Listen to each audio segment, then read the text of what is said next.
Votre jeune s'est peut-être inscrit au cégep l'an prochain ou pense le faire prochainement. En tant que parent, vous vous demandez peut-être comment l'aider dans cette transition. Des études démontrent que votre influence continue d'être très importante dans la vie de votre jeune pendant ses études collégiales. Le soutien des parents augmente de façon significative les chances d'obtenir un diplôme d'études collégiales. D'abord, commencer des études supérieures, c'est passer d'un système très encadré à un système qui laisse beaucoup plus de place à la liberté et à l'autonomie. Apprivoiser cette nouvelle liberté, c'est souvent un grand défi pour l'étudiant du cégep. Mais pas sans soutien, puisqu'il y a plusieurs ressources et services qui sont là pour l'accompagner. En premier lieu, les enseignants le soutiennent dans son intégration aux études collégiales, les conseillers en orientation, les aides pédagogiques individuelles, les psychologues, les animateurs à la vie culturelle et à la vie sportive. Ce sont tous des gens qui ont à cœur la réussite des étudiants. Avant de faire son entrée au cégep, votre jeune a fait un choix entre deux types de formation.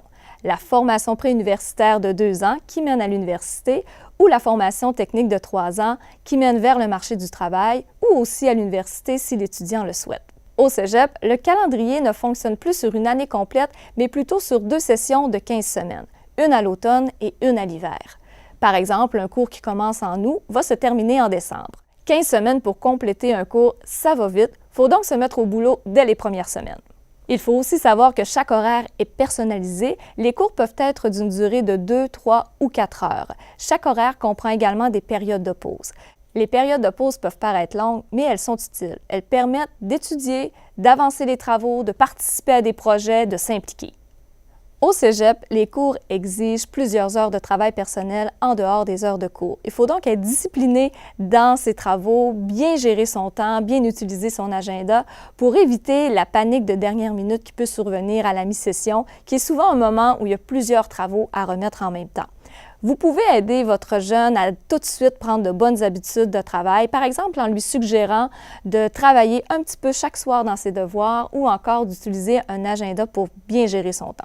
Au cégep, la gestion des absences est bien différente. Il n'y a pas de cloche pour signaler le début des cours, l'enseignant n'appellera pas à la maison pour signifier une absence. C'est l'étudiant qui a la responsabilité de se présenter et de participer activement à ses cours et c'est souvent la clé du succès. En tant que parent, vous pouvez donc le conscientiser à ses responsabilités. Tous les échanges que vous avez avec lui sur ses études sont des marques de soutien, des marques d'encouragement. Intéressez-vous à ce qu'il fait, posez-lui des questions. Comment ça a été dans tes cours aujourd'hui? Quelles sont les choses que tu as aimées? Est-ce qu'il y a des choses que tu trouves plus difficiles? Quels sont les projets sur lesquels tu travailles en ce moment? Finalement, il ne faut pas perdre de vue que la période que s'apprête à vivre votre jeune est une belle période de sa vie, marquée d'expériences enrichissantes, de nouvelles rencontres, de nouveaux apprentissages qui vont marquer sa vie longtemps et qui marquent entre autres sa nouvelle vie d'adulte.